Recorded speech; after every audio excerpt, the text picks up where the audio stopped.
Batang napulot, sa may kanal ay anak pala ng kanyang ex-boyfriend. Paano nangyari iyon? Papauwi na ngayon si Bettina galing trabaho. Gutom na siya at pagdating niya ay kailangan pa niyang magluto dahil hindi pa niya maaasahan sa pagluluto ang 5 taong gulang niyang anak na si Alexus. Nasa paaralan pa ito ngayon kaya walang tao sa bahay nila. Isa siyang street sweepers at okay naman ang naging sahod kaya pinagtiyagaan na lang niya para sa kinabukasan nilang dalawa.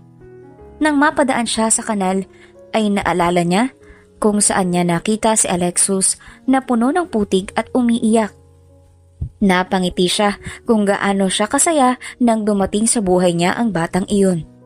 Nagkakulay ang mundo ni Bettina at nagkaroon ng saysay ang kanyang pagsisipag. 8 taon na rin ang nakalipas na kasama niya sa bahay si Alexus. At hindi niya alam kung sino ang magulang nito at kung saan ito galing. Pagdating niya ng bahay ay nasa pintuan na naman ito at naghihintay na sa pag-uwi niya. "Wala kayong pasok ng tanghali, anak?" tanong ni Bettina. Wala, Mama. Sumama ako sa mga bata dito sa kapitbahay namin para manguha ng plastik sa basura at ibenta. Nakangiting sagot ni Alexus at nagmano sa paglapit niya. "Wag mo na ulit gagawin yun, Alexus. Baka mapahama ka pa sa pagsama sa kanila. May baon ka naman sa araw-araw kaya hindi mo na kailangan pang maghanap buhay," sabi ni Bettina at naupo sa sofa. Masasabi niyang maayos naman ang pamumuhay nilang dalawa at saka ilang taon na rin siyang street sweeper kaya nakapagpatayo na siya ng maayos na bahay at nakapundar ng mga gamit. Hindi kasi siya magastos dahil hindi naman siya maluho para sa kanyang sarili. Nawala na siya ng ganang makipag-date nang lokohin siya ng kanyang huling naging boyfriend. Ang akala niya dati ay sila ng dalawa ang magkakatuluyan hanggang dulo. Nag-iisip nga silang dalawa noon kung sakaling magkaanak silang dalawa ng babae at lalaki ay Alexis at Alexus ang ipapangalan nila. Pero ang masaklap ay hindi na sila umabot sa ganoong punto. Kaya nga, nang makakita siya noon ng bata, ay ipinangalan niya para naman matuloy ang pangarap niya. Wala na siyang balita kay Alex pagkatapos ng hiwalayan nila. Nagpalagay nga siya ng maliit na tindahan sa harap ng bahay niya para may babantayan si Alexus pag uwi nito galing eskwela. Sorry, Mama. Hindi na po mauulit. Hinging pa umanhin ni Alexus. Talagang hindi na mauulit. Sayang ang kita natin sa tindahan kanina na nagsara ka pala. Sagot ni Bettina. Opo. Siya pala. Ipaghahanda muna kita ng makakain mo, Mama. Nakangiting sabi ni Alexus at tumakbo papasok sa kusina. Nagluto ka? Tanong ni Bettina at sumunod sa anak. Tinignan niya ang Tupperware na may takip at nakita niyang may ulam na adobong manok. Opo. Tipid na sagot ni Alexus. Salamat, pero sa susunod ay huwag kang magluto ha. Baka masunog ka. Hindi natin malalaman kung kailan darating ang malas. Kung nagugutom ka ay kumain ka na lang muna ng tinapay o di kaya mag-ulam ka na lang ng delata, sabi ni Bettina. Sige po, Mama. Sagot ni Alexus. Humila ng upuan ng anak para makaupo siya. Para kay Bettina, si Alexus ang pinaka-sweet na batang nakilala niya. Sobrang saya dahil inabando na ito ng mga magulang kaya hindi naranasan ng mga ito ang naranasan niyang pagmamahal mula sa bata. Hindi alam ni Bettina kung makakaya ba niyang mamuhay ng maayos kapag dumating ang araw na kukunin sa kanya ang anak. Wala siyang problema kay Alexus dahil masipag itong mag-aral at palaging nasasama sa top students. Saka kung sa gawaing bahay naman ay tumutulong ito. Mas nag-alala siya noong mga panahong nalaman ni Alexus na hindi niya ito totoong anak dahil sa mga kapitbahay na walang magawa sa buhay. Alam kasi ng mga ito na wala siyang boyfriend kaya bakit siya mabubuntis. Ang akala niya maglalaya si Alexus, hindi pala. Niyakap lang siya nito ng mahigpit at nagpasalamat pagkatapos niyang sabihin ang totoo. Walang rason para ilihim pa niya dahil lumalaki na ito at malalaman din kaya mas lalo lang itong masasaktan. Halika na, sabay na tayong kumain. Aya ni Bettina. Tapos na akong kumain, Mama. Magbabantay na ako ng tindahan ngayon. Nakangiting sagot ni Alexus. Sige, wala ka bang takdang aralin? Tanong ni Bettina. Wala na po, Mama. Sagot ni Alexus. Tumango naman si Bettina kaya agad na lumabas ng kusina si Alexus. Siya naman ang nagsimula ng kumain dahil kanina pa siya nagugutom. Nang mabusog si Bettina ay tumayo na siya at hinugasan sa may lababo ang plato na pinagkainan. Saka pinunasan ng mesa.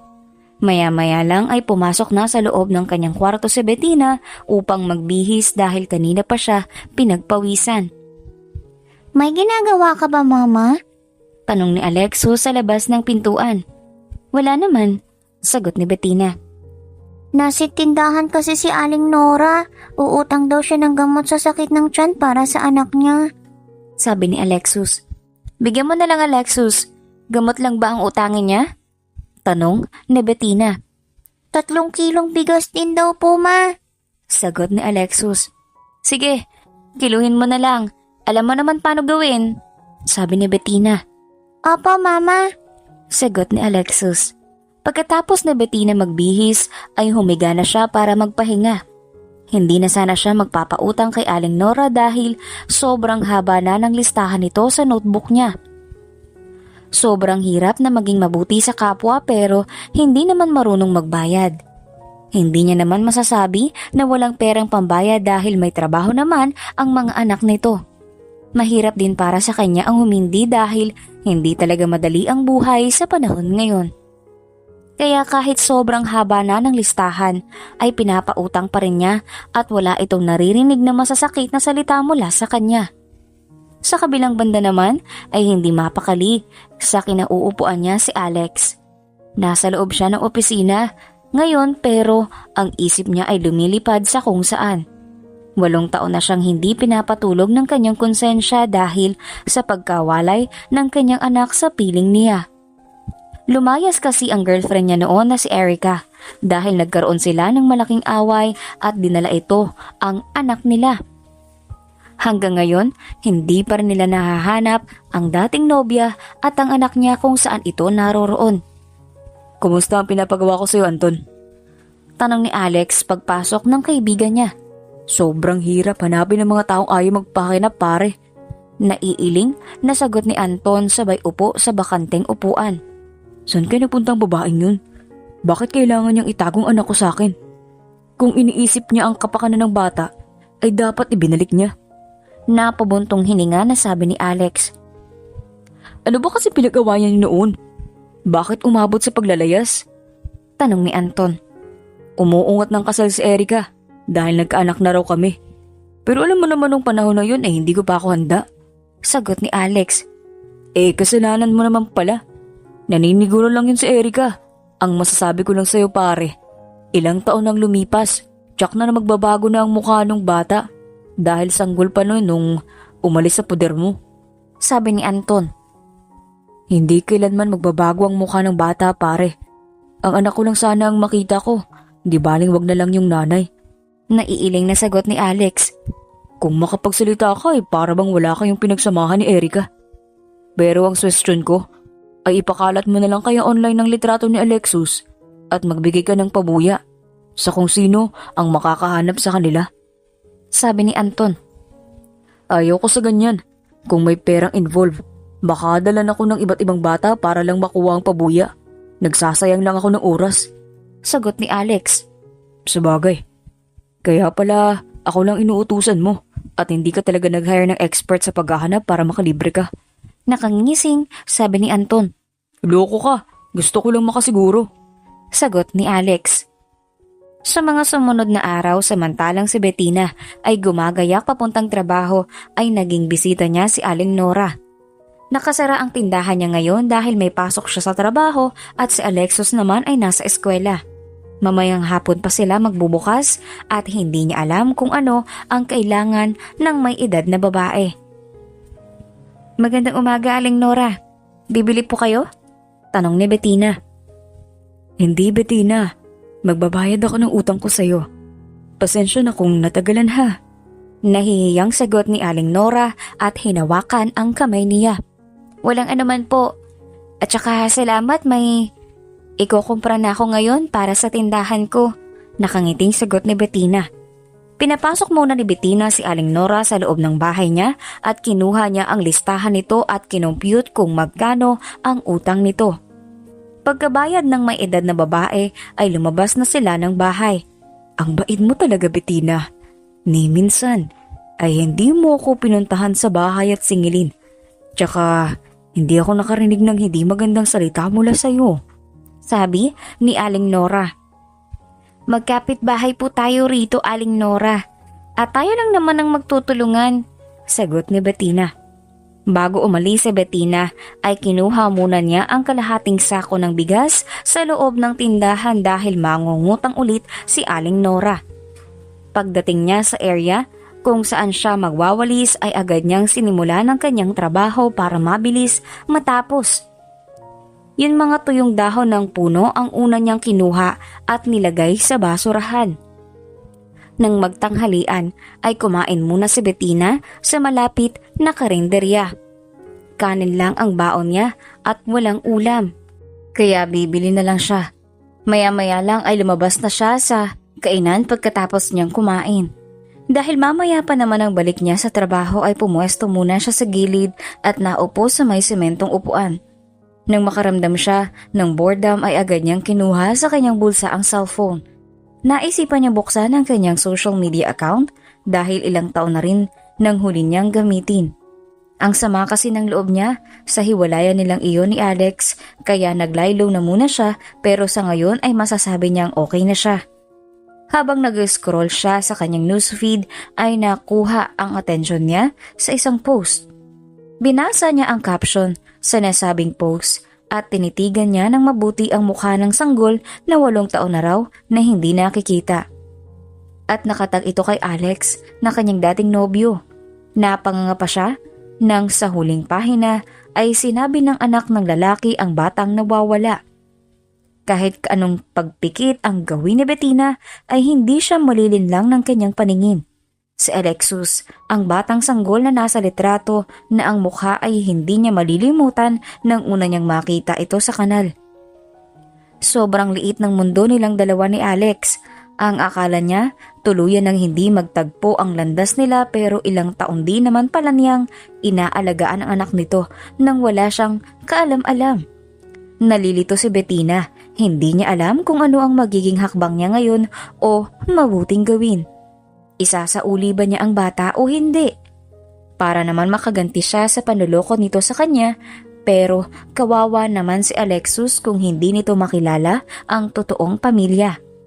Hindi naman pwedeng idamay niya ang inosenteng bata sa kasalanan ng ama nito sa kanya. Matagal naman niyang tinanggap na kaya iyon nangyari sa kanila ni Alex ay talagang hindi sila itinadhana para sa isa't isa. Samantalang si Alex naman ay nasa bahay nakatambay at wala siyang planong pumasok sa opisina.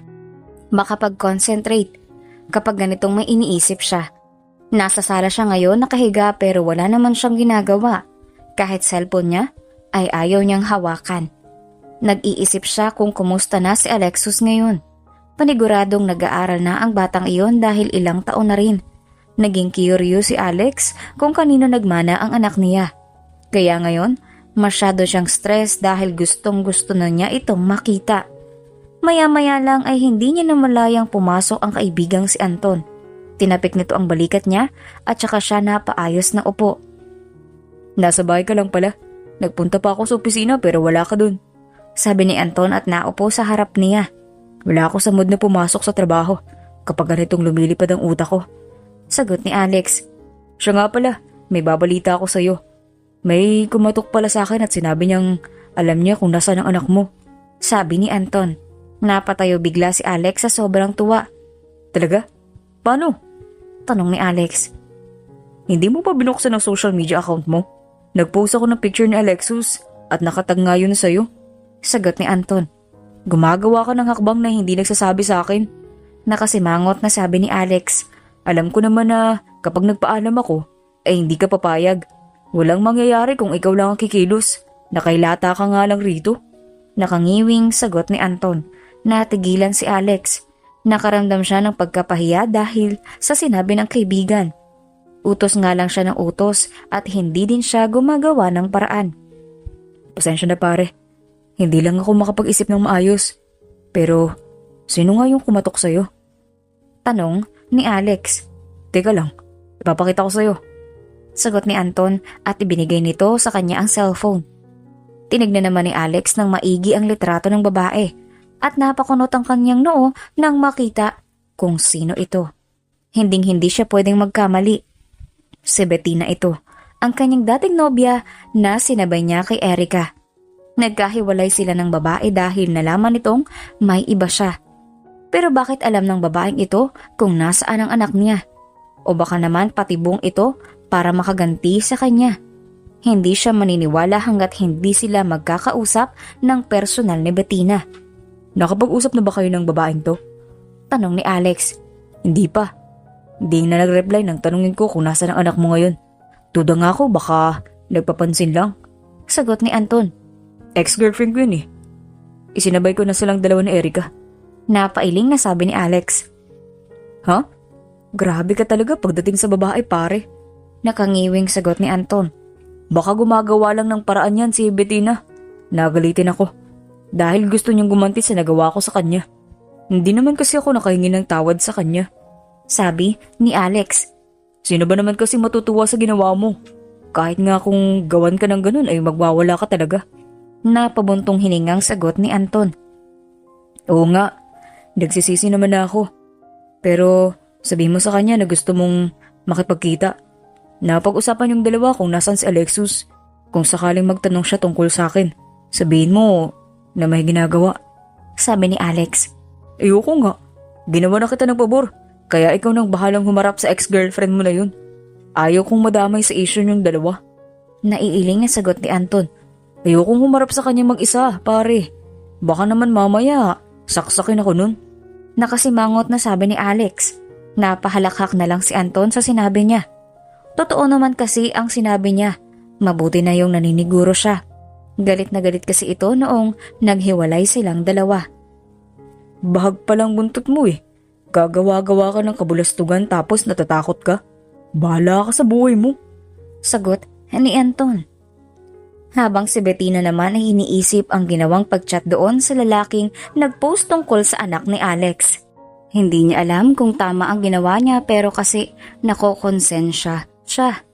Dahil kapag kukunin sa kanya ni Alexus ay mag-isa na lang ulit siya at malulungkot siya kapag ganun. Nagdaan muna siya ngayon sa syudad upang bumili ng dagdag paninda niya. Ang perang gagamitin niya ay yung binayad ni Aling Nora kanina. Ilang oras din siyang pumirme sa grocery store bago niya nakumpleto ang kanyang pinamili. Sumakay na lang siya ng taxi at nagpahatid sa bahay niya dahil marami siyang dala. Pagdating niya ng bahay ay hindi mapigilan ni Bettina ang tumulo ang mga luha niya nang makita si Alexus na tumatakbo palapit sa kanyang sinasakyan. Kinuha nito ang pinamili niyang isa-isa hanggang sa matapos. Wala siyang pakialam kung tinititigan siya ng driver kung bakit siya umiiyak. Nang iabot niya ang bayad, kapag ganito kabait si Alexus, ay nahihirapan siyang bitawan. Kung pwede pala niyang angkinin ito ay ginawa na niya. Pero ang totoo, may totoo itong pamilya na matagal nang naghahanap rito. Pagkaalis ng driver ay nakatayo lamang si Bettina sa harap ng tindahan habang nakatingin kay Alexus na nagdi-display ng mga paninda na dala. Naisip niya, paano na lang siya kapag hindi na niya ito kasama. Nagpatuloy sa pagpasok sa loob ng bahay si Bettina nang sabihan siya ng anak na kumain na siya at nakaluto na ito. Bandang gabi ay pinipilit ni Bettina na maging masigla sa harap ni Alexus para hindi ito magtaka at magtanong kung anong nangyari sa kanya. Pinipigilan talaga niyang hindi maiyak kapag sumusubo ng pagkain. Nanghina siya at maraming realizations ang pumasok sa kanyang utak. Habang nakatingin siya kay Alexus na maganang kumain ay masasabi niyang kayang-kaya niyang maging ina. naging maganda ang buhay ng bata sa piling niya sa loob ng ilang taon. At naibibigay niya ang pangangailangan nito sa sarili niyang pagsisikap. Lumaki itong malusog at masigla at may magandang kutis sa maayos na pananamit. Alam ni Bettina na hindi siya nagkulang ng suporta rito. Pero kailangan niyang tanggapin na sa mga sumunod na araw ay hindi na niya ito makakasama. Pagkatapos nilang kumain ay ang anak naman niya ang naghugas ng pinggan at naglinis ng kusina. Dumiretso agad si Bettina sa loob ng kwarto at nahiga. Maya-maya na lang siguro siya magbibihis dahil wala siyang gana. Hanggang sa nararamdaman na lang niyang pumasok sa loob ng kwarto si Alexus at tumabi sa kanya. Yumakap ito sabay bulong na mahal siya nito. Kaya hindi napigilan ni Bettina na maiyak. Tinakpan niya ang kanyang bibig para hindi marinig ang paghikbi niya. Umaasa siya na sana pagising niya ay kinabukasan ay ma-realize niyang na naginip lang pala siya at magkakasama pa rin silang dalawa ni Alexus habang buhay. Kahit gustuhin man niyang hindi sabihin, ay alam niyang malalaman pa rin ng mga ito na nasa kanya ang bata. Baka lumala pa ang sitwasyon kaya inunahan na niya kahit sobrang sakit ng kanyang nararamdaman. Nang makatulog ng mahimbing si Alexus sa tabi niya, ay hinalikan nito ni Bettina sa pisngi at niyakap ng mahigpit. Isang linggo ang nakalipas, samantalang si Alex naman ay sobrang kabado ng ibalita sa kanya ni Anton na pumayag na si Bettina na makipagkita. Pero ang kaibigan niya ay hindi gustong ito ang makipag-usap sa babae. Siya talaga ang itutulak nito dahil anak niya ang hinahanap niya. Tama nga naman si Anton kaya kakayanin niya ang presensya ni Bettina ngayon. Sumama na lang ako pare. Ikaw na lang magmaneho. Dahil wala ako sa maayos na wisyo ngayon. Sabi ni Alex. Gumagawa ka lang talaga ng rason para maisama ako dun sa meet up niyong dalawa ng ex mong niloko mo. Nakangising sagot ni Anton. Nakangiwi naman si Alex na pumasok sa loob ng sasakyan nang sunduin siya nito sa building niya. Alam ko naman ang kasalanan ko. Kaya hindi mo na kailangan pang ulit-ulitin sa harap ko. Sabi ni Alex. Napatango naman si Anton at nag-umpisa ng magmaneho palayo. Tahimik lang si Alex at nag-iisip kung ano ang mga una niyang sasabihin kapag nagkaharap na silang dalawa ni Bettina. Hindi naman siguro siya ipapahiya ng babae sa harap ng maraming tao mamaya. Wala namang sinabi si Anton kung saan sila magkikita. Relax ka lang pare. Humingi ka lang ng tawad at ipakita mo sa kanyang sincere. Ay sinasabi mo ay paniguradong hindi na yun magagalit. Sobrang tagal na mula nang magkahiwalay kayong dalawa. Kaya alam kong okay na siya. Saad ni Anton at tinapik ang kanyang balikat. Oo pare, susubukan kong kumalma. Sagot ni Alex. Maya-maya lang ay narating nila ang isang snack house. Huminga muna ng malalim si Alex bago lumabas ng kotse. Sabi naman ni Anton ay babalikan lang siya nito mamaya. Dahan-dahan siyang pumasok sa loob at inilibot ang tingin sa buong paligid. Nakita niya agad si Bettina sa may sulok ng kumaway ito sa kanya. Masasabi ni Alex na ito pa rin ang babaeng nakarelasyon niya dati pero gumanda lang lalo. Nakasuot lang ito ng simpleng fitted blouse at itim na pantalon pero masyado itong attractive sa paningin niya. Nagdadalawang isip pa si Alex kung lalapit ba siya baka sasampalin siya nito. Pero naisip niya na matatagalan silang magkasama kapag ganito katagal ang kanyang paglapit sa babae. Mabuti naman at nakarating ka, Alex. Ngayon lang ulit tayo nagkita pagkalipas ng maraming taon. Maupo ka. Huwag ka matakot. Wala naman akong gagawing masama sa'yo. Nakangiting sabi ni Bettina. Napilitan namang ngumiti si Alex. Humila siya ng upuan sa kanaupo. Hindi na ako magpapaligoy-ligoy pa, Bettina. Totoo ba ang lahat ng sinabi mo kay Anton? Na alam mo kung nasaan ang anak ko? Tanong ni Alex. Mukha ba akong sinungaling, Alex? Sa ating dalawa, ikaw lang naman ang nagdadala ng titulong yun. Sagot ni Bettina at nakataas ang kilay habang nakatingin sa kanya. Napakuyom ng kamao si Alex. Matagal nang tapos ang relasyon nating dalawa, Bettina. Kaya huwag ka na magsalita ng patama sa akin. Sabi ni Alex. Natamaan ka naman for sure. Mahabang pasensya ang kailangan mo ngayon kung gusto mong malaman kung nasaan ang anak mo. At sa akin nakasalala yun. Sagot ni Bettina. Napabuntong hininga si Alex. Gusto niyang humingi ng tawad sana pero parang iniini siya ng babaeng ito. Pero kailangan niyang magpasensya dahil gusto niyang makita ang anak niya ngayon. Nasaan ang anak ko, Bettina? Handa ako magbayad ng malaki sa kung sino man ang mag-aalaga sa kanya ngayon. Tanong ni Alex. Bago ko sagutin yung tanong mo, Alex, sabihin mo muna sa akin kung anong nangyari. Bakit nawalay sa'yo ang anak mo? Sagot ni Bettina. Para mapadali sila ay kailangan niyang sagutin ang mga tanong ng babaeng ito kahit naiinip na siya ng sobra. Naglayas ang girlfriend kong si Erica at tinangay ang anak namin. Akala ko babalik pa siya pero hindi na pala. Sabi ni Alex. Ganun ba? Pero bakit nasa kanilang anak mo? Noong mga panahong nakikita ko siya. Huwag mo sabihing itinapon ng nobya mo doon ang anak niyong dalawa. Iyak ng iyak at puno ng putik ang buong katawan at mukha ng sanggol. Buti naman nakatulog ng mahimbig yung babaeng yun sa ginawa niya. Sagot ni Bettina at titig na titig sa kanya. Nakatulala na lang si Alex sa narinig mula sa babae. Ramdam niyang hindi naman ito nagsisinungaling noon. Siguro kapag nakita sila ulit ni Erica ay masampal niya ito ng malakas. Ano? Sabi ni Alex. Nasa akin ang anak mo, Alex. Ako ang nag-alaga sa kanya ng 8 taon na yun na buhay siya. Tinuring ko siyang parang tunay na anak ko at pinaaral siya binigyan ng magandang buhay. Tsaka, wag mong sabihin sa akin na itinago ko ang anak mo ng ilang taon. Pero umpisa pa lang hindi ko alam ang anak mo pala siya. Ang batang yun. Hanggang sa nakita ko ang post na yun ni Anton. Alam mo kung wala akong konsensya, ay hindi ko nagagawin ito bilang ganti sa ginawa mo sa akin dati. Pero hindi ako selfish na tao at alam ko ang nararamdaman mo ngayon. Mahirap sa akin ang mawalay kay Alexus pero hindi naman ako ang nanay niya. Hindi siya sa akin ang galing. Sagot ni Bettina. Napanganga naman si Alex sa narinig niya mula kay Bettina. Kung sino pa yung taong sinaktan niya noon ay dito pa pala siya nagkakautang ng malaki. Sino bang mag-aakala na ang pangalan na napag-usapan nila noon sa magiging anak nila ay pareho nilang naipangalan sa anak niya? Ibig sabihin, hindi pa pala nakalimutan ni Bettina ang usapan nilang iyon? Alexus ang pangalan niya. Ang galing.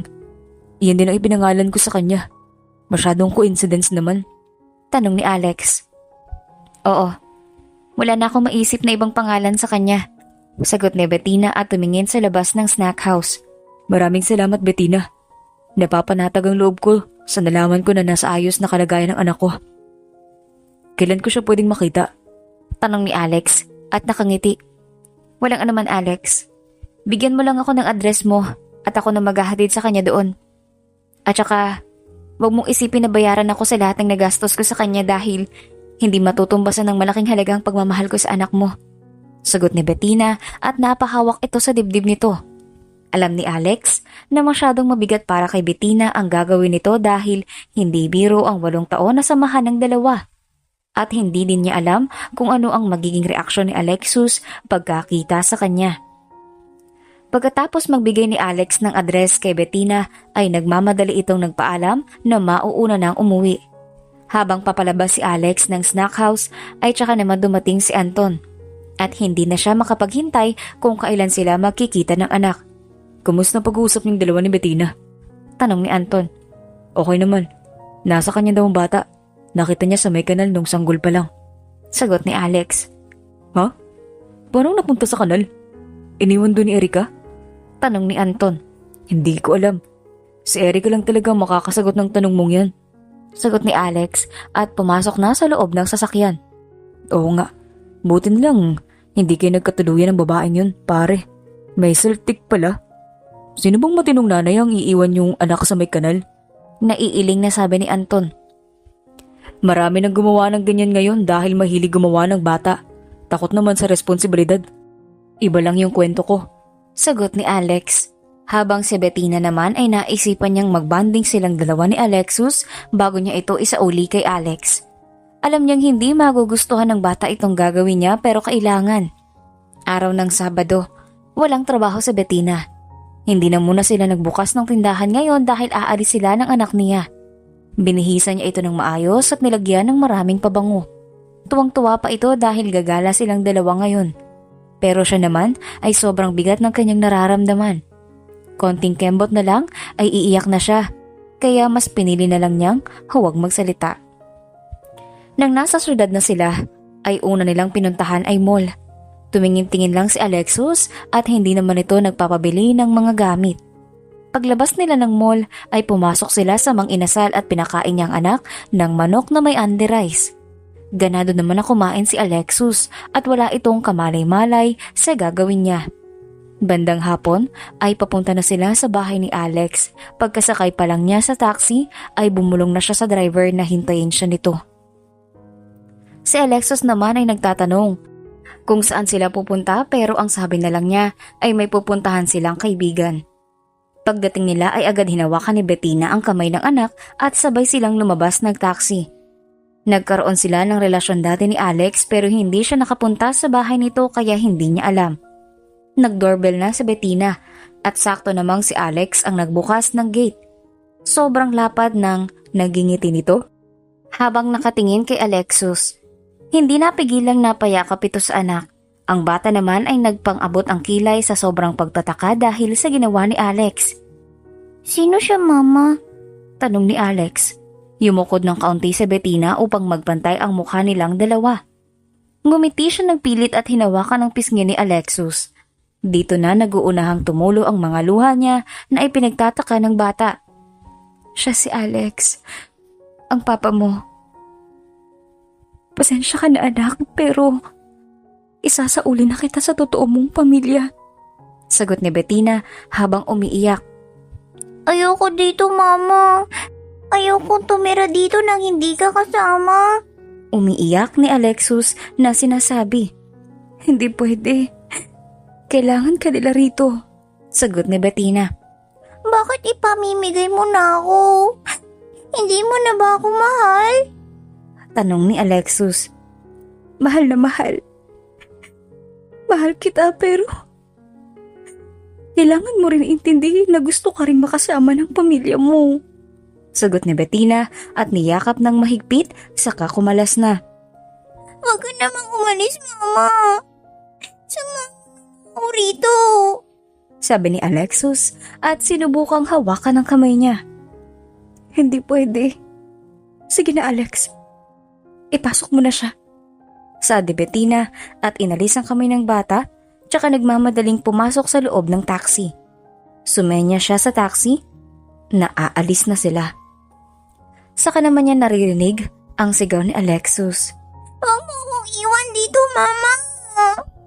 Maawa ka sa akin. Pasigaw na sabi ni Alexus. Napapikit na lang si Bettina dahil nakita niyang nagpupumigla si Alexus sa hawak ni Alex para humabol sa kanya. Nagiiyak pa rin ito habang tinatawag ang kanyang pangalan. Napakasakit para kay Bettina ang ganitong tagpo.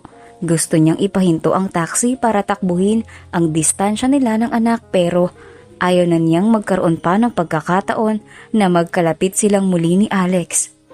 Napahagulgol na lang siya ng iyak habang yakap-yakap ang kanyang sarili. Habang si Alex naman ay nangihina dahil nakita niya kung paano minahal ng anak si Bettina.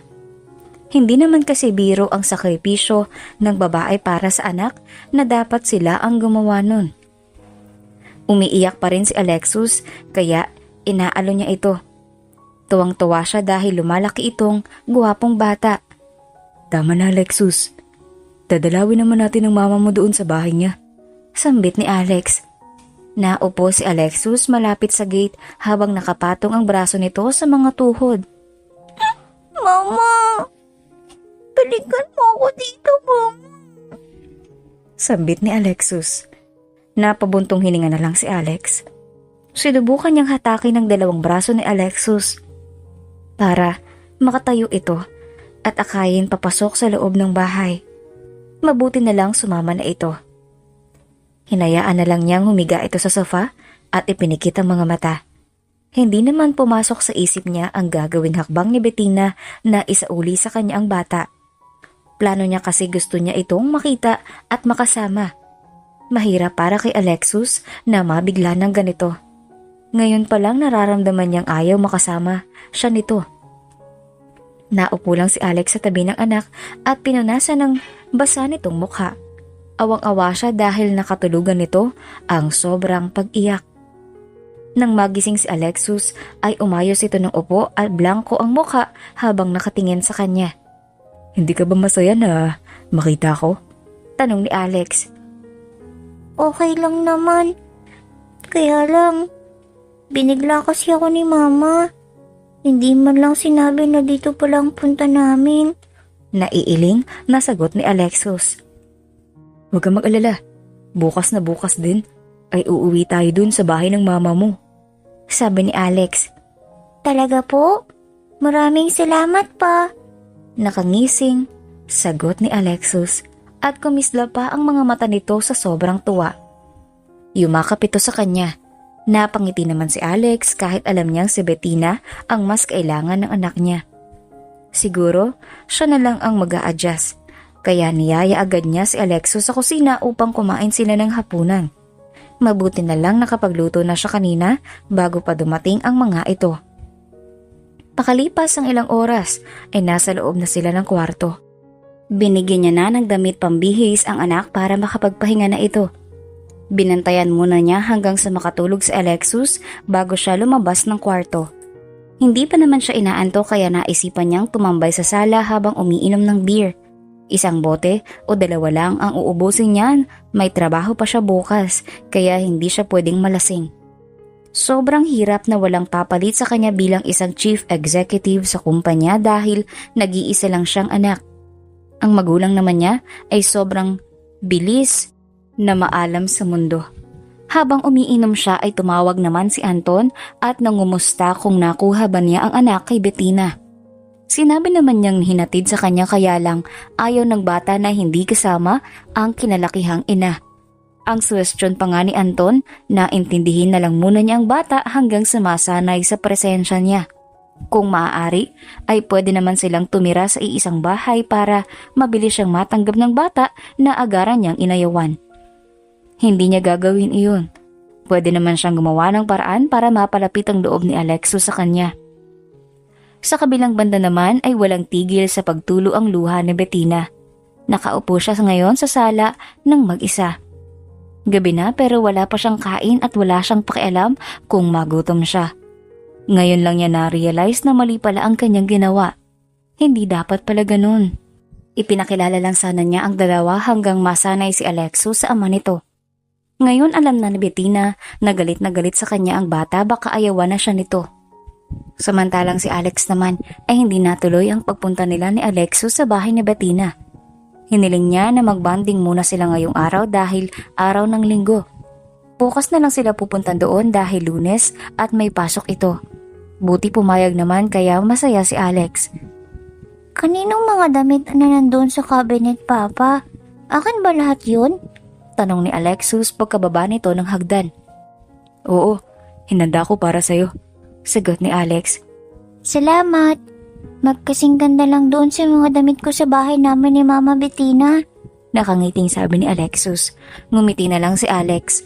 Maya-maya lang ay magkahawak kamay silang dalawa ng anak na lumabas ng bahay at pumasok sa loob ng sasakyan. Gagala sila ngayon at dadalhin niya ang anak sa mall.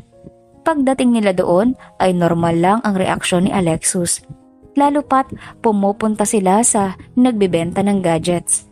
Pinapili niya ang anak kung ano ang gusto nito pero umiiling lang. Ayoko niyan pa. Hindi ko gusto yung mga yan. Umiiling na sabi ni Alexus. Bakit? Hindi ka ba mahilig sa gadgets? Tanong ni Alex. Hindi po. Sagot ni Alexus. Talaga? Ano namang ginagawa mo kapag weekend sa bahay? Tanong ni Alex. Marami. Naglilinis ng bahay, naglalaba. Minsan nga nagluluto ako. Pero ang pinakagusto kong gawin ay ang magbantay ng tindahan ni Mama. Nagkakapera ako at natututong manukli. Nakangiting sagot ni Alexus. Nakakabilib ka naman. Baka may iba kang kailangan. Bike, relo, o baka gusto mo ng bagong sapatos? Tanong ni Alex.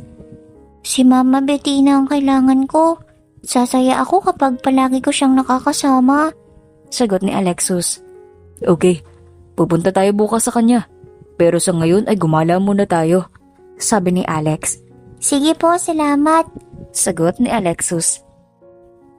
Maya-maya lang ay inaya ni Alex ang anak na kumain sa isang fast food chain. Pinauna niya itong maupo sa mga bakanting upuan at siya na ang pumili para mag-order. Kalahating oras ang lumipas ay magkaharap na silang nakaupo habang tahimik na kumakain. Anong tingin mo kay Mama Bettina pa? Maganda ba siya? Tanong ni Alexus. Oo, maganda. Sagot ni Alex. Ayaw naman siyang sabihin sa bata na naging sila ni Bettina dati. Baka kasi malaman nito na niloko niya ang babae at magalit pa ito sa kanya. At mabait pa tsaka maalaga. Kaya swerte ang maging asawa ni Mama. Nakangiting sabi ni Alexus. Wala bang asawa si Bettina? Tanong ni Alex. Wala, Papa. Kahit boyfriend ay wala din. Kaya ngayon gusto ko siyang magpakasal. Naisip ko kasi baka hindi niya magkaroon ng chance dahil sa pag-aalaga niya sa akin. Sagot ni Alexus na may halong lungkot sa boses. Paano ba yan? Kapag nagpakasal siya, hindi ka na niya magiging priority. Sabi ni Alex. Okay lang, basta magkasama kami. Sagot ni Alexus. Okay. Sabi ni Alex at nagpatuloy sa pagkain. Bandang hapon ay naisipan na nilang umuwi dahil pareho na silang pagod sa paglilibot. Nang tingnan niya ang anak ay buhay na buhay pa rin ang enerhiya nito sa katawan. Pwede ba akong umiling sa'yo pa? Untag ni Alexus. Sure, kahit ano. Sagot ni Alex. Baka pwedeng doon na lang ako sa bahay ni Mama Bettina. Kung hindi ka busy ay dalawin mo na lang ako doon. O kaya naman, doon ka na lang tumira sa amin. Meron pa. Pwede ko din na hiningin kay Mama na doon na lang kami sa bahay mo tumira kasama ka. Nakangiting sabi ni Alexus. Hindi na. Dalawin na lang kita dun. Agarang sagot ni Alex. Inayawan niya nga ang suwestyon ni Anton tapos ngayon ang anak naman niya. Pero bakit naman siya maiilang kay Bettina gayong tapos na ang relasyon nila dati pa? Sige po. Sabi ni Alexus na tuwang-tuwa. Sa kabilang banda naman, araw ng Lunes ay walang planong pumasok ng trabaho si Bettina. Sobrang maga ang kanyang mga mata sa pag-iyak kagabi. Humihikab pa siya habang papasok sa kusina pero nagulat siya nang makita si Alexus na nagluluto. Napatanga siya at hindi nakapagsalita. Magandang umaga, Mama. Maupo ka na. Malapit na itong maluto, sabay na tayong kumain. Nakangiting sabi ni Alexus. Bakit ka nandito? Sinong kasama mong pumunta? Tanong ni Bettina. Si Papa. Nasa labas siya ng bahay, nakipagchismisan sa mga kapitbahay. Sagot ni Alexus. Talaga? Pero bakit? Ayaw mo ba dun sa malaking bahay? Tanong ni Bettina. Pero ang totoo ay tuwang-tuwa siya ngayon. Ang hindi niya alam kung ano ang nararamdaman ni Alex. Hindi naman sa ayaw ko. Okay lang maliit ang bahay basta kasama kita. Sagot ni Alexus at nakangiti. Maya-maya lang ay naghahanda na ito ng agahan nila. Nilagay na ang ulam, kanin at mga plato't kutsara sa ibabaw ng mesa. Yumakap sa kanya si Alexus saka nagmano. Masyadong na-touch si Bettina sa pagmamahal ng anak sa kanya kahit hindi naman sila totoong magkadugo. Bigyan mo naman ng chance ang papa mo na makasama siya. Magbanding kayong dalawa at pumunta sa kung saan. Hayaan mo siyang mahalin kanya at bumawi sa mga taon na hindi kanya kasama.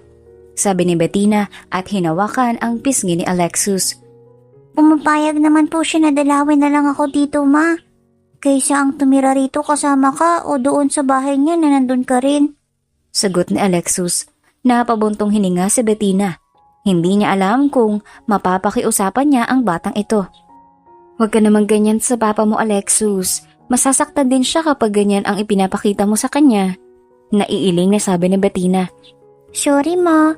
Titira lang ako doon kapag kasama ka. Sagot ni Alexus. Ayoko nga. Reklamo ni Bettina. Bakit naman? Tanong ni Alexus na nagtataka. Hindi ako makapagtinda kapag doon ako titira. Sagot ni Bettina. Ngumisi naman si Alexus na parang may naisip bigla. Alam ko na, Ma. Dito na lang kami titira ni Papa para magkasama tayong tatlo. Sabi ni Alexus. Nakangiwi naman si Bettina sa sinabi ng anak. Hindi siya papayag at ayaw niyang makasama ang dating kasintahan. Hindi siya komportable. Alalahanin mo, Hindi ako totoong ina mo, Alexus. Baka ibang iisipin ng papa mo, sagot ni Bettina. Totoo ka man o hindi, basta para sa akin ikaw ang mama ko. Teka lang, tatawagin ko lang si Papa para kumain na tayo.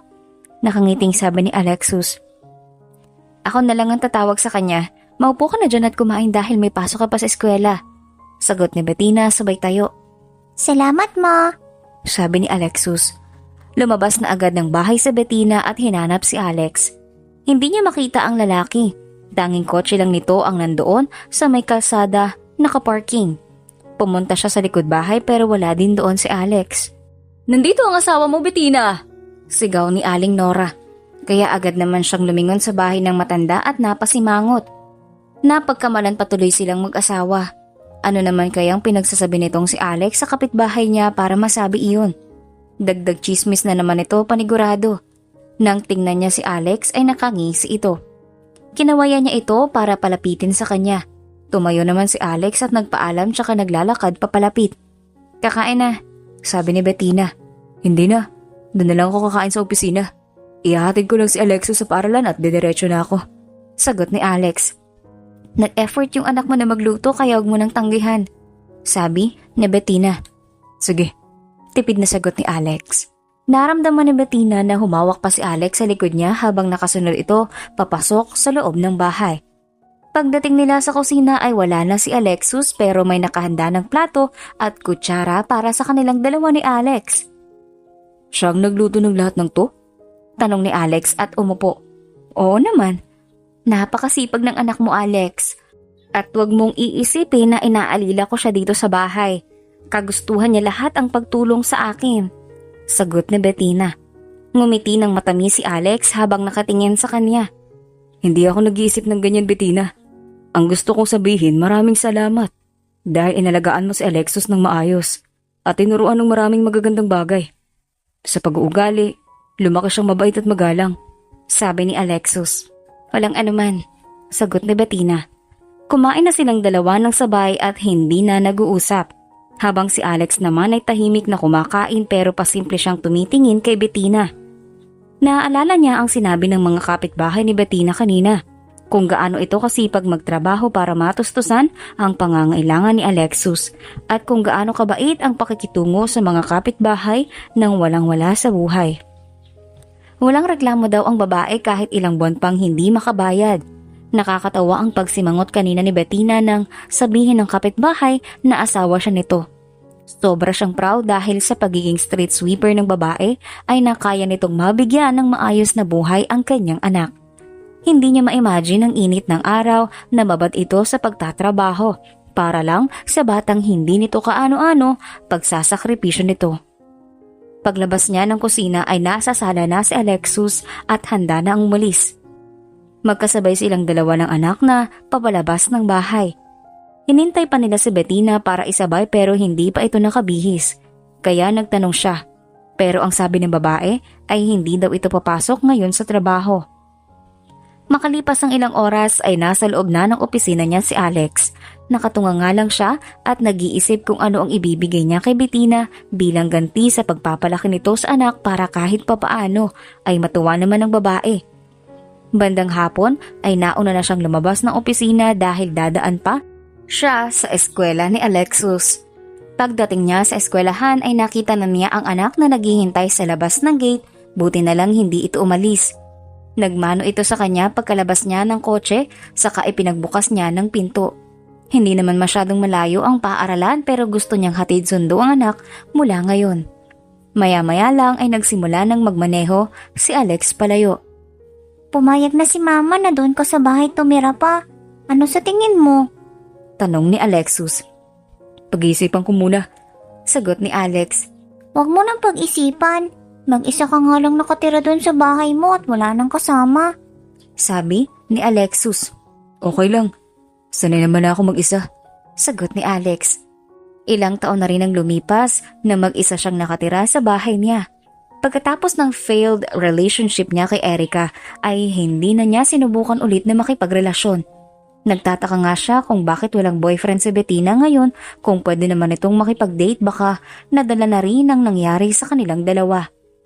3 linggo ang nakalipas, samantalang si Bettina naman ay gulat na gulat pang umuwi. Sa isang hapon ay may malaking maleta siyang nakita sa may sala.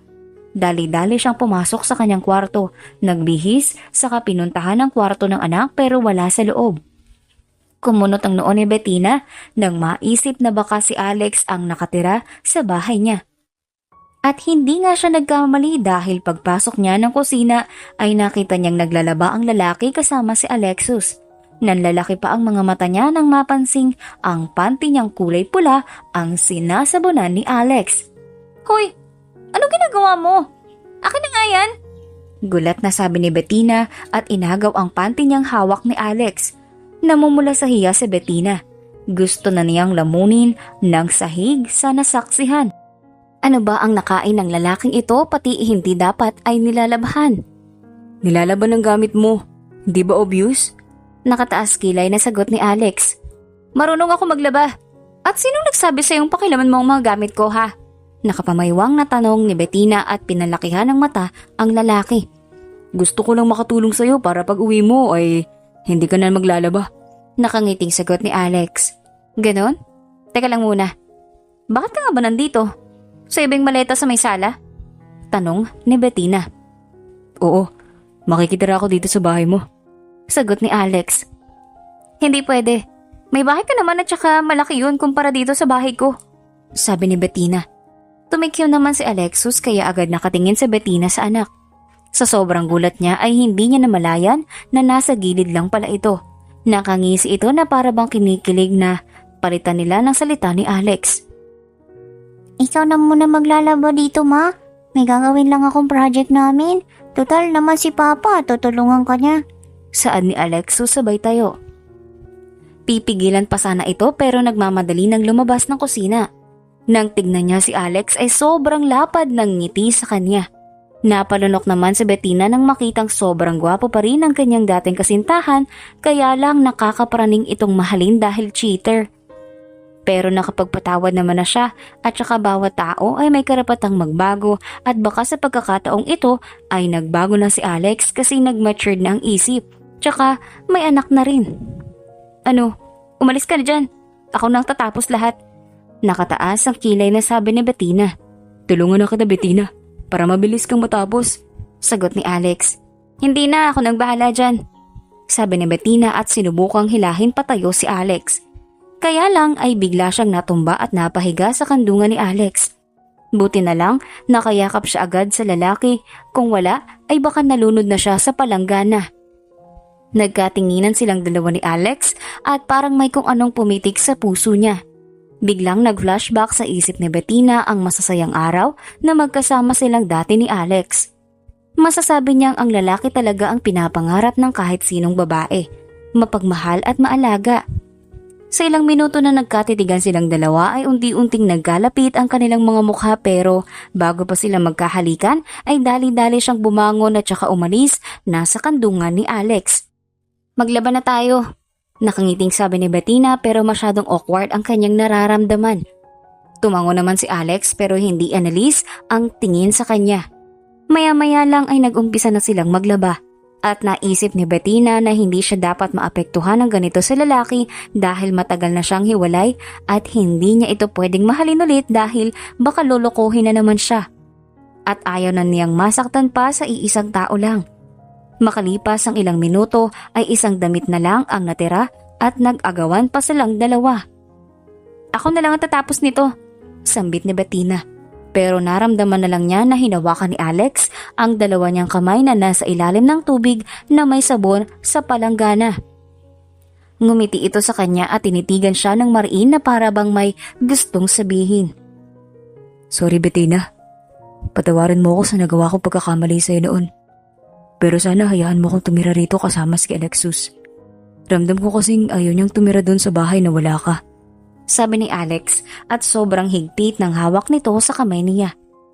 Sige, sagot ni Bettina. Tumayo na si Bettina upang isampay ang mga nilabhan niya sa labas ng bahay. Pero inagaw sa kanya ni Alex ang basket at nagpatiuna sa paglalakad.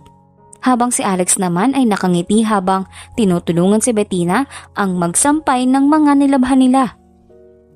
Hindi niya alam kung bakit ang saya ng puso niya kapag nakakasama niya ng ganito ang dating kasintahan ngayon. Kanina muntik pa silang magkahalikan kanina, buti na lang si Bettina ang unang umiwas. Sa susunod na araw na niya ibibigay ang regalo sa babae dahil pinapahanda pa niya kay Anton ang lahat para hindi na ito mabibilad sa araw na magtatrabaho. Nakatingin lang si Alex at nakangiti. Parang nanumbalik ang lahat ng masasayang araw na magkasama sila noon. Aminado naman si Alex na nagsisisi siya sa nagawa dati sa babae dahil hindi naman deserve ni Bettina ang masaktan ng ganon. Nang matapos sila sa pagsampay ay pumasok sila sa loob ng bahay at si Alex naman ay nilagay sa kusina ang bitbit na basket.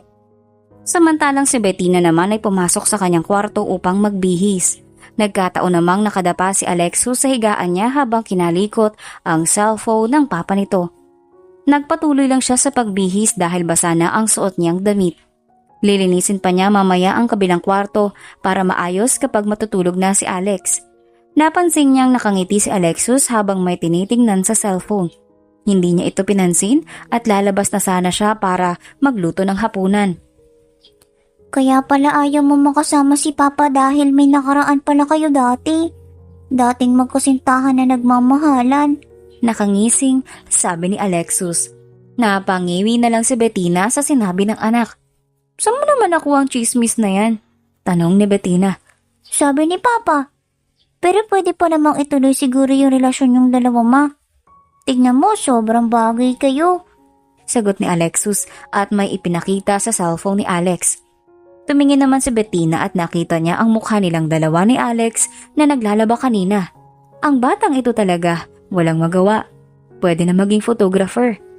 Nakita niya talaga sa larawan kung paano sila magtitigan ni Alex na para bang magkarelasyon sila sa masyadong in love sa isa't isa. Hindi naman niya alam na ganito pala ang resulta. Burahin mo yan, Alexus, sabi ni Bettina. Wag naman, Mama. Ang ganda tingnan eh.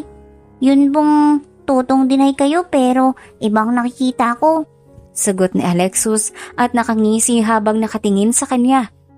Wala naman akong dapat aminin sa'yo. Past is past. Umiikot ang matang sabi ni Bettina.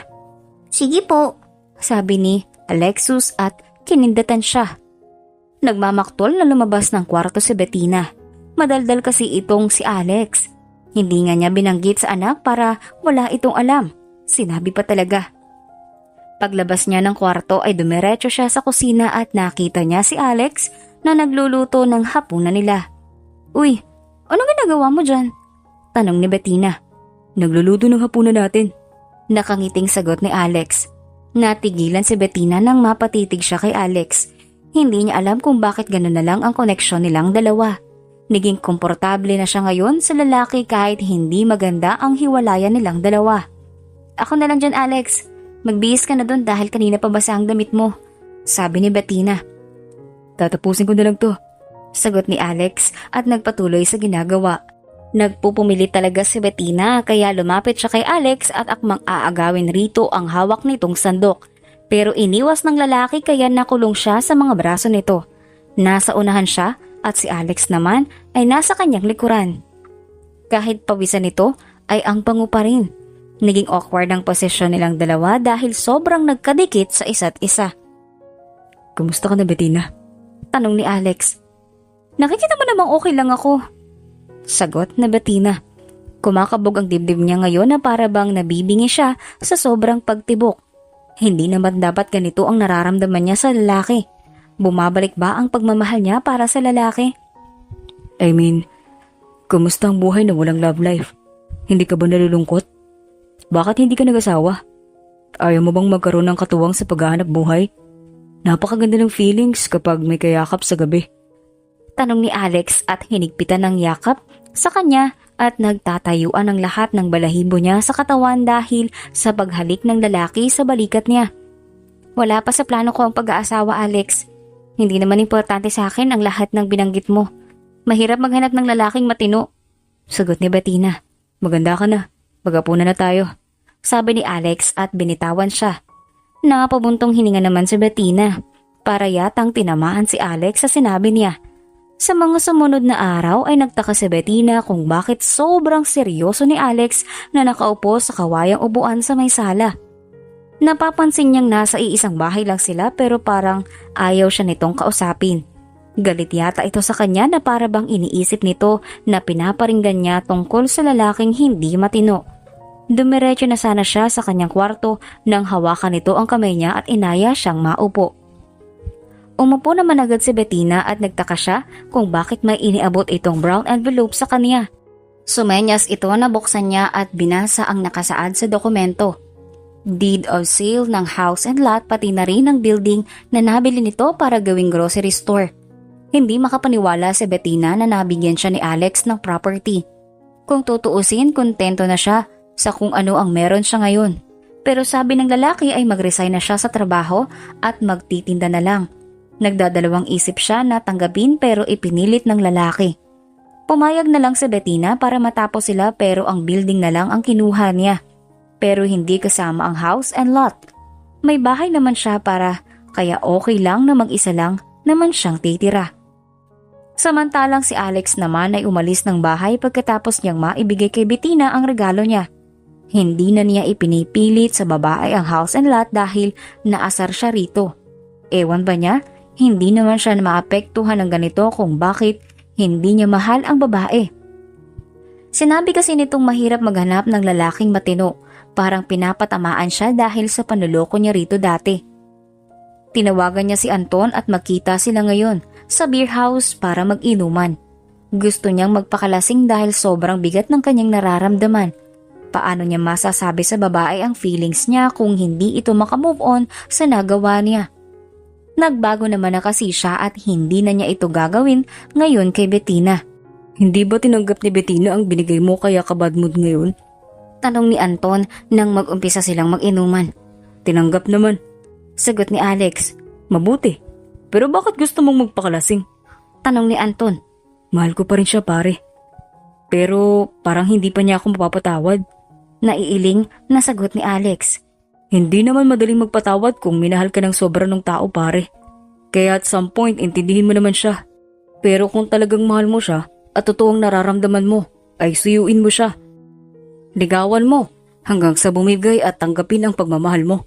Ipakita mo sa kanya na nagbago ka na at hindi mo na uulitin ang ginawa mo sa kanya dati. Masakit naman kasi ang maloko. Naiiling na sabi ni Anton. Ngumiti ng mapait si Alex sa katinungga ang laman ng bote na hawak. Mali naman talaga ang ginawa kaya naiintindihan niya ang naramdaman ni Bettina kung hanggang ngayon hindi pa siya nito napapatawad. Ewan ko pare, ang bigat ng puso ko ngayon. Hindi ako matatahimik hanggat hindi ko ito nasasabi. Mas maganda siguro kapag lasing akong nag-confess ano? Tanong ni Alex. Yan ang wag mong gagawin. Mas lalo kang hindi magkakaroon ng chance niyan. Nakangiwing sagot ni Anton.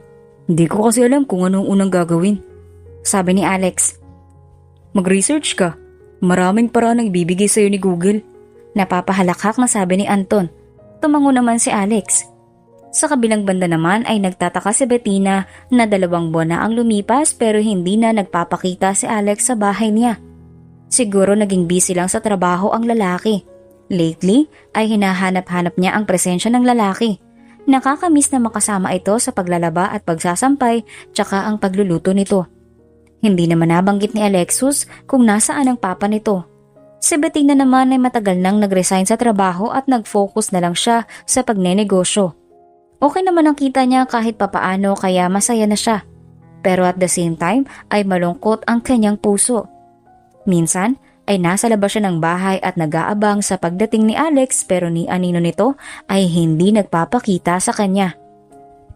Nasa kabilang kwarto lang naman ang malaking maleta nito, baka siguro may ginagawa lang na importante. Hindi rin naman sinabi ng anak niya na nadadalawin nila ang daddy nito sa bahay. Nakatutok lang si Alexu sa pag-aaral na para bang walang namimiss. Isang gabi, nang sabay silang maghapunan ay tinatanong niya ito ng paunti-unti at kinukumusta ang pag-aaral nito. Pero hindi man lang nabanggit ni Alex kaya nakasimangot siya. Okay ka lang, ma? Tanong ni Alexus. Oo naman, nakangiting sagot ni Bettina. Talaga po? Napapansin ko kasi na ang tamlay mo. May dinaramdam ka ba? Tanong ni Alexus. Wala naman, Sagot ni Bettina at dahan-dahan lang sa pagkain. Alam ko na. Namimiss mo si Papa, no? Nakangising tanong ni Alexus. Hindi Angal ni Bettina. Halata masyado eh. Pero wag ka mag-alala, naging busy lang si Papa sa trabaho kaya hindi mo na siya uwi rito. At saka, palagi naman niya akong sinusundo sa eskwelahan.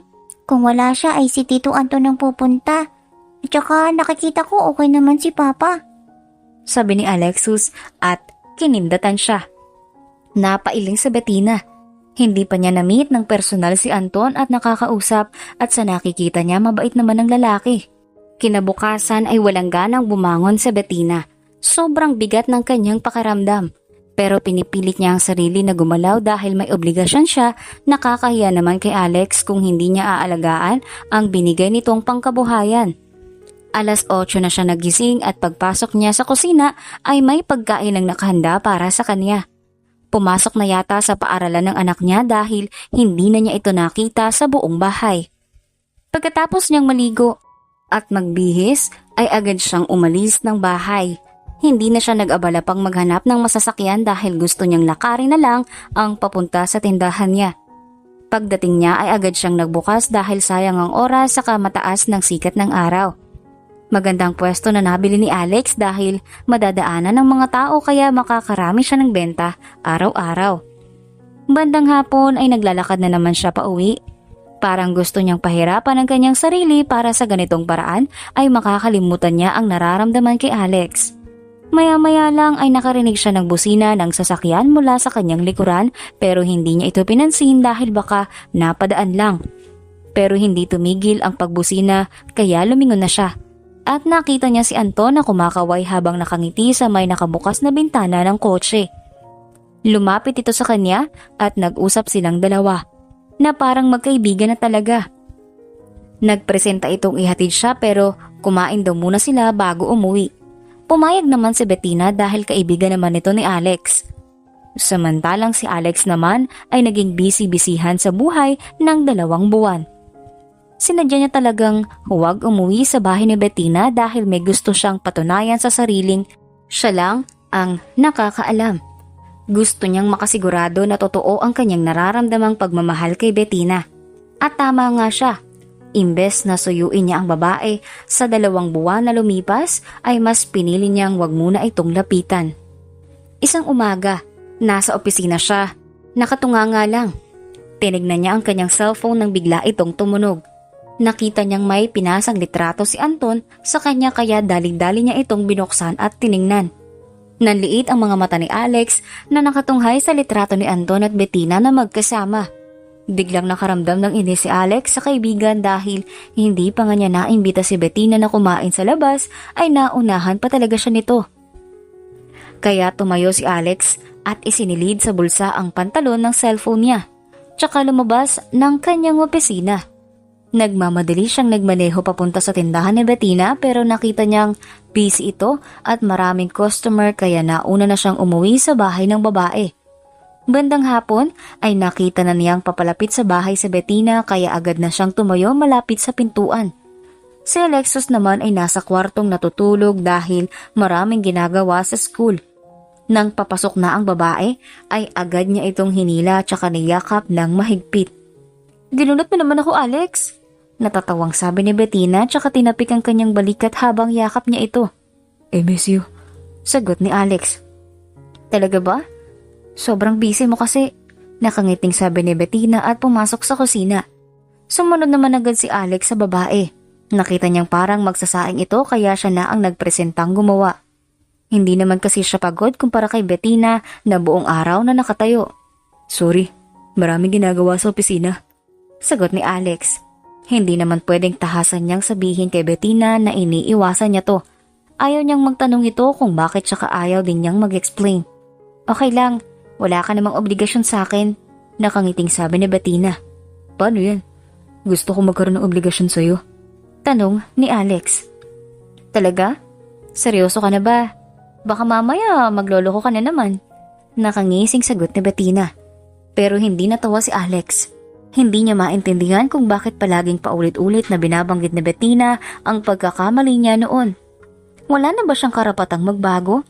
Tingin ni Alex ay wala siyang chance para sa babae dahil baka iisipin na naman ito na lolokohin na naman siya. Dahil sa inis ay agad tumayo si Alex at agad na hinawakan ang mukha ni Bettina at binigyan niya ito ng mapagparusang halik. Nakita pa niya kung paano nanlaki ang mga mata ng babae sa ginawa niya.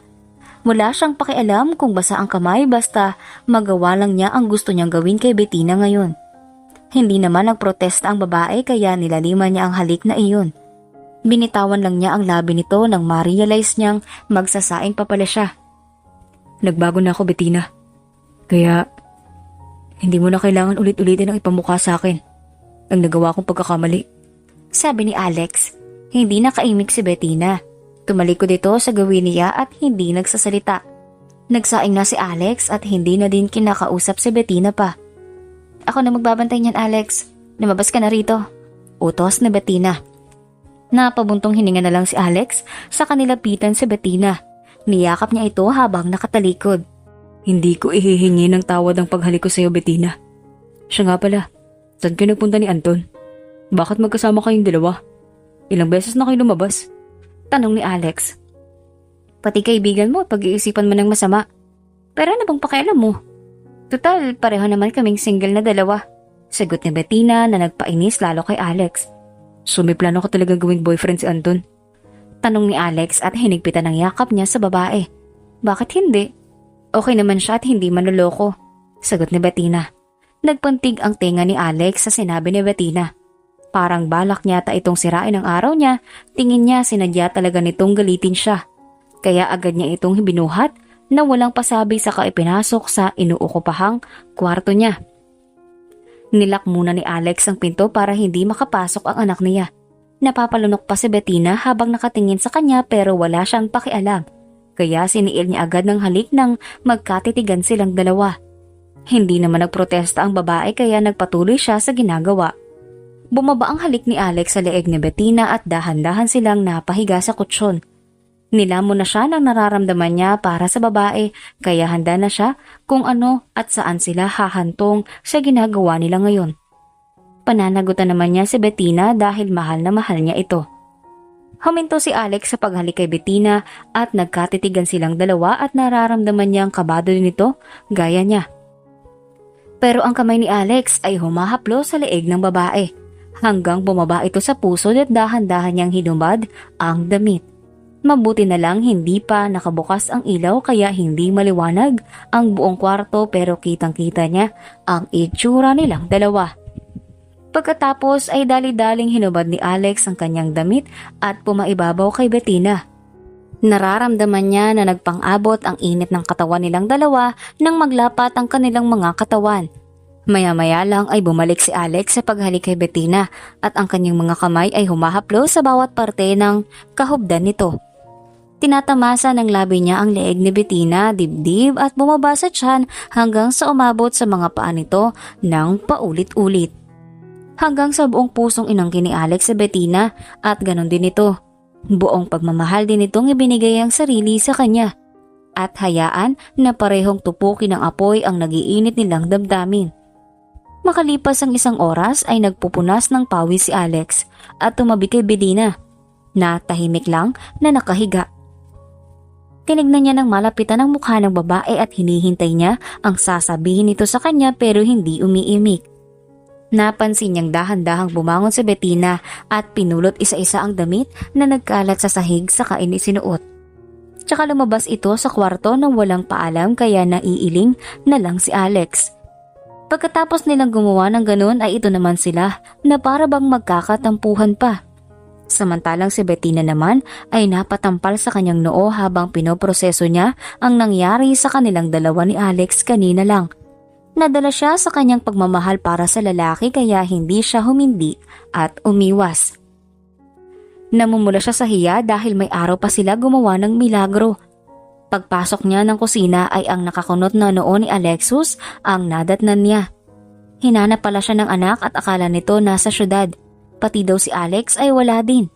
Napakagatlabi na lang si Bettina dahil nagilty siya. Maya-maya lang ay naupo na rin siya dahil may pagkain ang nakahanda sa mesa. Makalipas ang ilang minuto ay sumunod na rin si Alex at iba na ang suot nitong damit.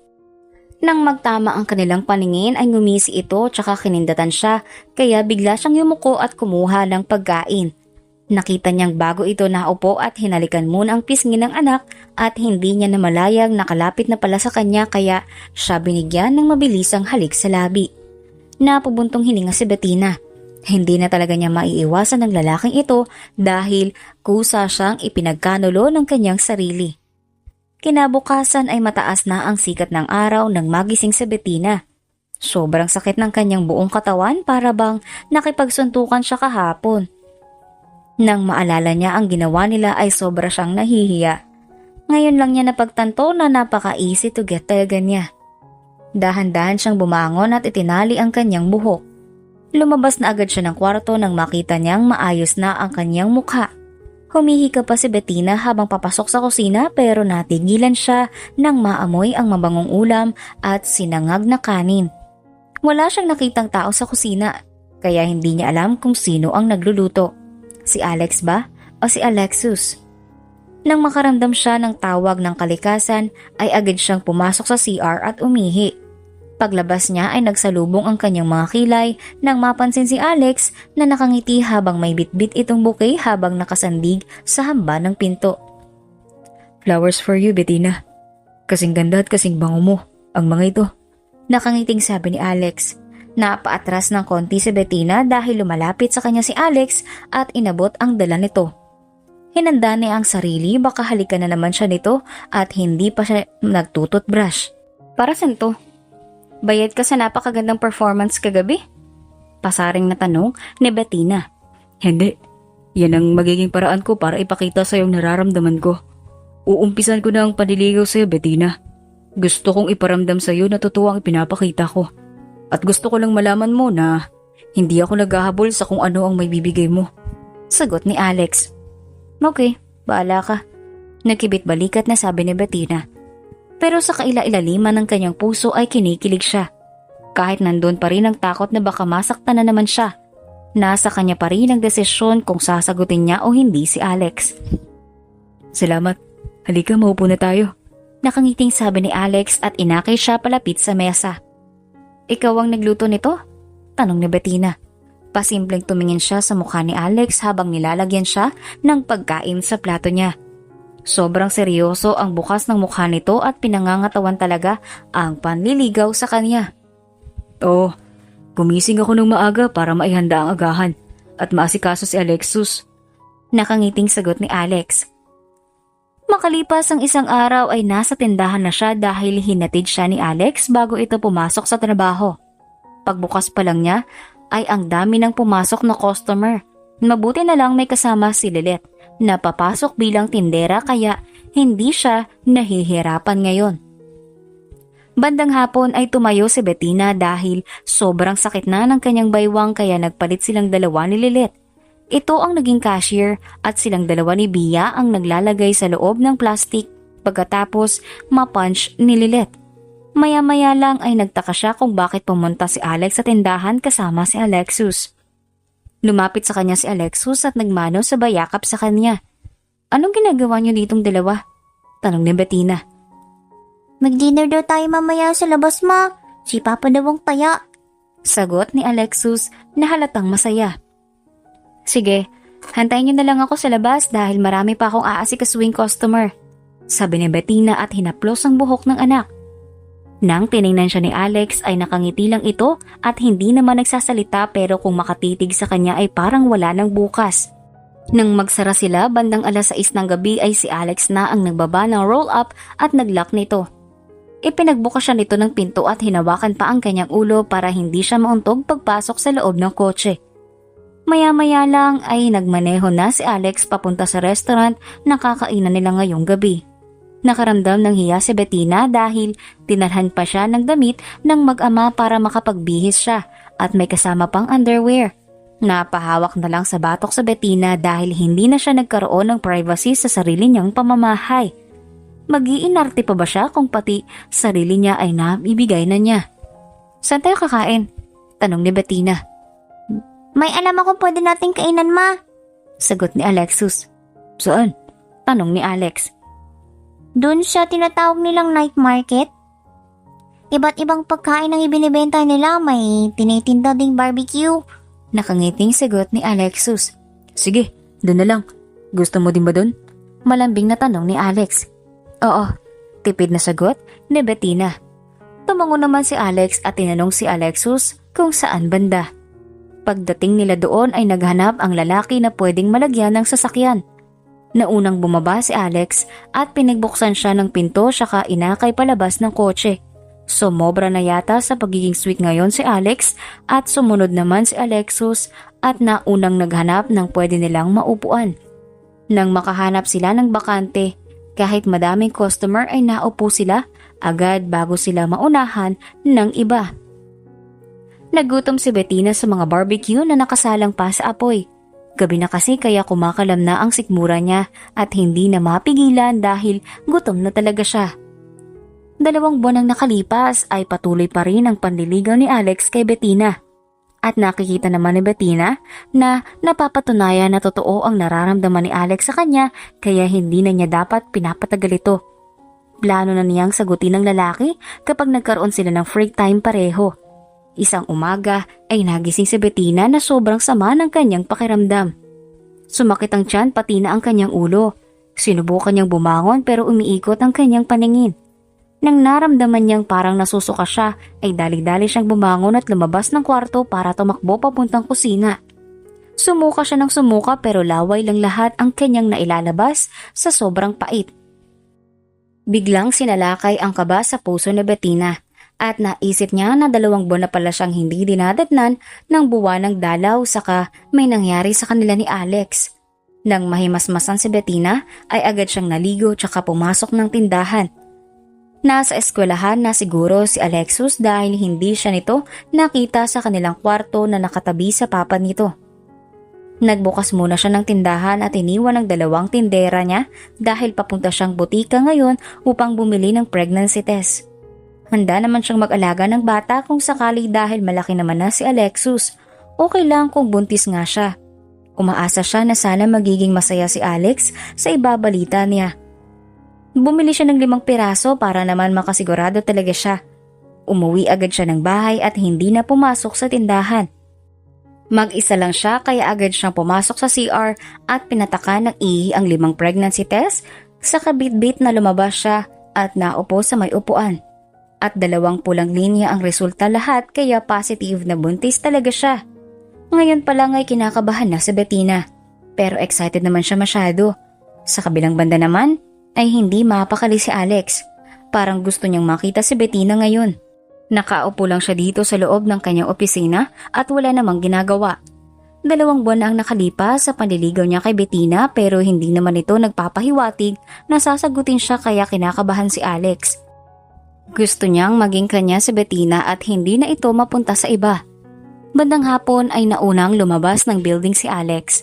Nagmamadali siyang sumakay sa sasakyan at nagmaneho palayo. Susunduin niya ngayon si Bettina pero pagdating niya sa tindahan nito ay wala ang babae at ang sabi ng tendera ay umuwi ng maaga. Habang pauwi siya ay sinubukan niyang tawagan ito pero hindi niya makontak. Pagdating ng bahay ay walang tao kahit ang anak ay wala din.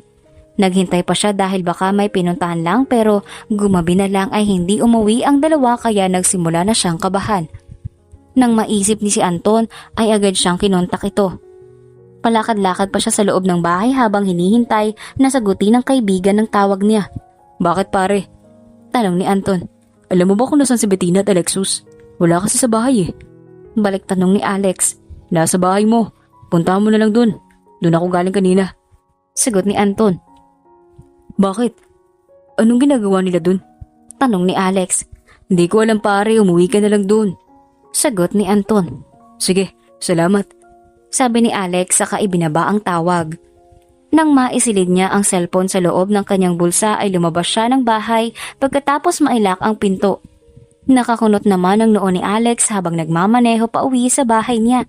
Nag-iisip siya ngayon kung ano ang ipinunta ni Bettina sa bahay niya. Pagdating niya ay hindi naman nakabukas ang lahat ng ilaw kahit nasa labas kaya parang walang tao pero imposibleng magsisinungaling sa kanya si Anton.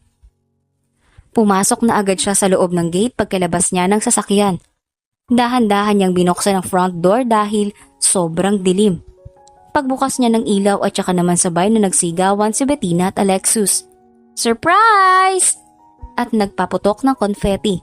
Napangiti naman si Alex kahit naguguluhan siya sa kung anong meron. Napansin niyang nilagay sa gilid ng sofa pati ang salaming mesa at pinalitan ng mesa na nasa kusina. Saka nakita ni Alex na maraming pagkain na nakahanda. Kaya siguro nagpunta dito kanina si Anton para tulungan na maghanda. Hindi naman birthday ni Alex ngayon kaya wala siyang ideya kung anong okasyon. Anong meron? Bakit may pagganito? Tanong ni Alex. Malalaman mo rin mamaya. Halika na, kumain na tayo. Nakangiting sagot ni Bettina. Lumapit ito sa kanya at tumingkayad saka binigyan siya ng mabilisang halik sa labi. Nakangiti naman ng malapad si Alex sa ginawa ng babae. Nang tingnan niya si Alexus ay ngumiti ito sa kanya at pumalakpak. Pero nawala ang ngiti ni Alex nang mapansin ang pamumula ni Bettina kahit ngumingiti ito ay matamlay pa rin ang mga mata. Okay ka lang ba? May masakit ba sa'yo? Bakit namumutla ka? Tanong ni Alex. Oo, masama lang ang pakiramdam ko. Sagot ni Bettina. Nakainom ka na ba ng gamot? Punta na lang kaya tayo na sa ospital? Tanong ni Alex. Hindi na, nakainom na lang naman ako ng gamot. Sagot ni Bettina. Okay, basta kapag mas lalong sumama ang pakiramdam mo ay sabihan mo lang ako. Nakangiting sabi ni Alex habang nakatitig kay Bettina.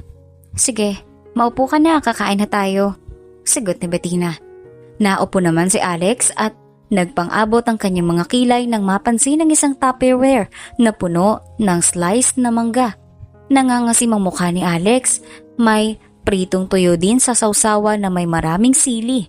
Nagtataka naman siya kung bakit may ganito pero mas pinili ni Alex na manahimik na lang kaysa ang magtanong. Baka trip lang ni Bettina na kumain ng mangga ngayon. Maya-maya lang ay tahimik na silang kumakain at ngayon lang nararamdaman ni Alex ang sobrang gutom. Nang maayos sila ay nakangiti naman si Bettina habang may inaabot sa kanyang maliit na regalo. Para saan to? Tanong ni Alex. Regalo ko para sa'yo. Sagot ni Bettina habang nakangiti. Bago binuksan ni Alex ay binasa niya muna ang nakasulat sa maliit na papel na nakadikit. At nakanganga siyang nakatingin kay Bettina. Totoo ba to? Walang halong biro? Sinasagot mo na talaga ako? Tanong ni Alex sa sobrang sayang boses. Oo, sinasagot na kita. Sagot ni Bettina. Tumayo naman si Alex sa kanilapitan si Bettina at niyakap ito ng mahigpit. Thank you, Bettina. Mahal kita. Sabi ni Alex. Mahal din kita. Sagot ni Bettina. Bago ka magsaya, Papa, buksan mo muna yung regalo ni Mama sa'yo. Interrupt ni Alexus. Ngumiti naman si Alex sa kakumala sa pagkakayakap kay Bettina. Binuksan na niya agad ang maliit na regalo at nanlalaki ang mga matang inisa-isang tiningnan ng 5 pregnancy test na positibang resulta sa tumingin kay Bettina. Buntis ka? Emosyonal na tanong ni Alex. Sobra-sobra na itong blessings na natatanggap niya ngayon. Kaya deserve ni Bettina ang totoong pagmamahal dahil sa binibigay sa kanyang kaligayahan. Oo, tipid na sagot ni Bettina sabay tango.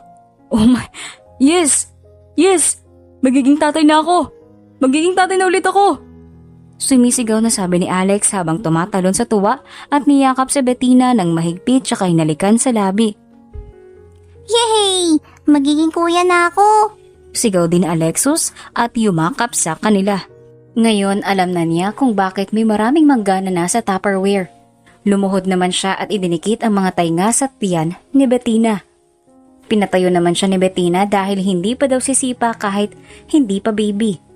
Samantalang si Bettina naman ay masaya dahil pagkatapos malaman ni Alex na buntis siya ay nag-propose na agad ito sa kanya at wala siyang rason para hindi tanggapin ito. At ikakasal na silang dalawa, makalipas ang 2 buwan. Saka, ang napili nilang venue ay ang beach. Nandito na ngayon si Bettina nakatayo habang nakasuot ng kanyang wedding gown. Gandang-ganda siya sa kanyang sarili kahit lumobo na ang kanyang tiyan. Naghihintay lang siya ng hudyat para maglakad papalapit sa lalaking papakasalan na sobrang gwapo nito na suot na tuxedo. At nasa tabi niya ngayon ang batang tinuring niyang unang anak, ang naging inspirasyon niya na lumaban sa buhay at nagbuklod sa kanilang dalawa ni Alex para magkita ulit, saka magkatuluyan. Kaya ang pagmamahal niya sa batang ito ay walang hanggan. Si Alexus ang maghahatid sa kanya ngayon sa papa nito. Nang tumunog ang napili nilang kanta at sumenyas na ang wedding coordinator ay naglakad na siya, ay inalalayan siya ni Alexus at sabay silang naglakad papunta kay Alex. Nag-uunahang tumulo ang mga luha ni Bettina. Hindi niya alam kung dahil sa buntis kaya siya emosyonal o baka naman luha ito ng kaligayahan. Makalipas ang ilang minuto ay magkaharap na silang dalawa ni Alex na nasa unahan ang pari na nakatingin sa kanila. Binigyan naman sila ng tig-isang mikropono para sa pagsagot ng sasabihin ng pari. We are here today to witness the union of our beloved Alex and Bettina as they cross the line of marrying each other. We hope and pray for them to have a peaceful life as a married couple. Sabi ng pari. Ngumiti naman si Bettina kay Alex. Natutuwa siya dahil hindi umiyak ang lalaki pero naramdaman niyang kabado ito. Nowadays, maraming naghihiwalay at ang sinasabi ng ilan, yung sign daw ay umiyak ang lalaki sa kasal ng mga ito. Maya-maya lang ay humarap ang pari kay Alex. And now, Alex, do you take Bettina as your lawfully wedded wife, in sickness and in health, in richer and poorer, till death do us part? Tanong ng pari. Yes, Father, I do. And you, Bettina, do you take Alex as your lawfully wedded husband, in sickness and in health, in richer and poorer, till death do us part? Tanong ng pari. Yes, Father, I do. Nakangiting sagot ni Bettina. And now I pronounce you husband and wife. You may now kiss the bride. Anunsyo ng pari. Nagpalakpakan naman ang mga bisita nila. Ngumiti naman si Alex na lumapit sa kanya, saka siya kinindatan at dahan-dahang lumapit saka siya hinalikan sa labi. Hindi sana titigil si Alex kaya lang kinurot niya ito sa tagiliran para bitawan siya. Tumatawa naman si Alex sa ginawa niya at sabay nilang itinaas ang kamay nilang may singsing. Lumapit naman sa kanila si Alexus. Congratulations, Papa at Mama! Best wishes! Nakangiting sabi ni Alexus. Kaya niyakap nilang dalawa ni Alex nang sabay ang anak.